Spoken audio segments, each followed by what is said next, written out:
అపోస్తులుడైన పౌలు రోమీలకు రాసిన పత్రిక 7వ అధ్యాయము 17వ వచనం నుండి 8వ అధ్యాయము 1వ వచనం వరకు. కావున ఇకను దాని చేయునది నాయందు నివసించు పాపమే గాని నేను కాదు. నాయందు అనగా నా శరీరమందు మంచిది ఏదియో నివసింపదని నేను ఎరుగుదును. మేలైనది చేయవలనను కోరిక నాకు కలుగుచున్నది గాని దానిని చేయుట నాకు కలుగుటలేదు. నేను చేయగోరు మేలు చేయక చేయగోరని కీడు చేయుచున్నాను. నేను కోరని దానిని చేసిన ఎడల దానిని చేయునది నాయందు నివసించు పాపమే గాని ఇకను నేను కాదు. కాబట్టి మేలు చేయగోరు నాకు కీడు చేయుట కలుగుచున్నదను ఒక నియమము నాకు కనబడుచున్నది. అంతరంగ పురుషుని బట్టి దేవుని ధర్మశాస్త్రమునందు నేను ఆనందించుచున్నాను గాని వేరొక నియమము నా అవయవములలో ఉన్నట్టు నాకు కనబడుచున్నది. అది నా మనస్సునందున్న ధర్మశాస్త్రముతో పోరాడుచు నా అవయవములలో ఉన్న పాప నియమమునకు నన్ను చెరపట్టి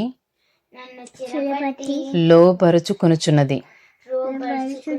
అయ్యో, నేనెంత దౌర్భాగ్యుడను!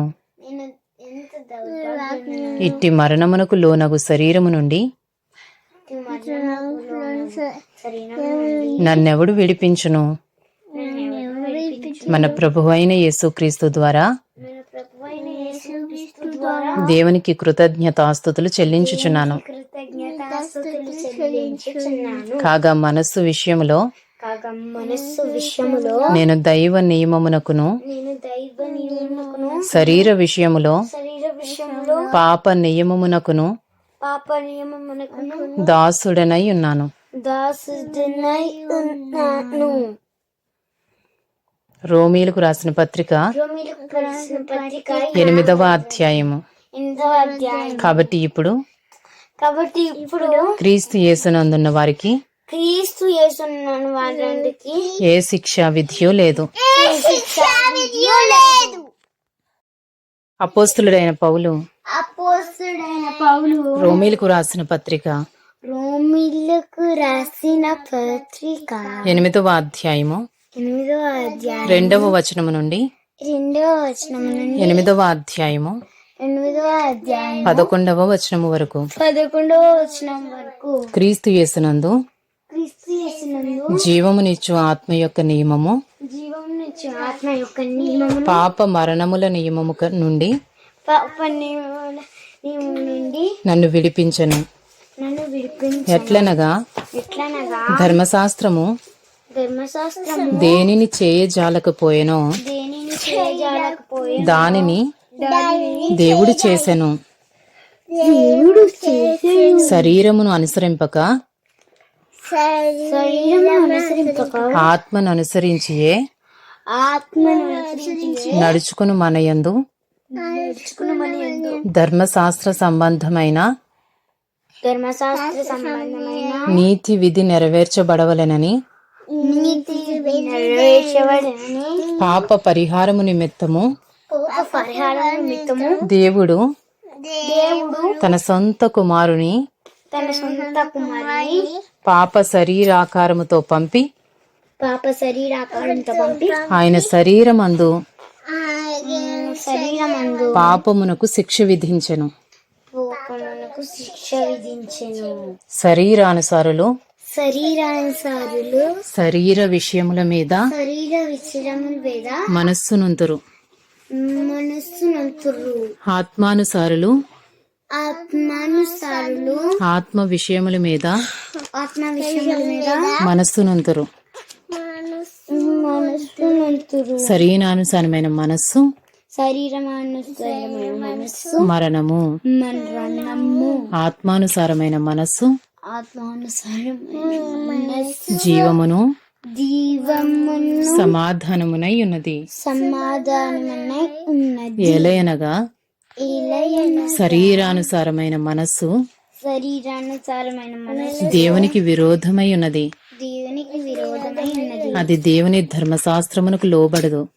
అది దేవుని ధర్మశాస్త్రములకు లోబడలేదు. ఏమాత్రమును లోబడనేరదు.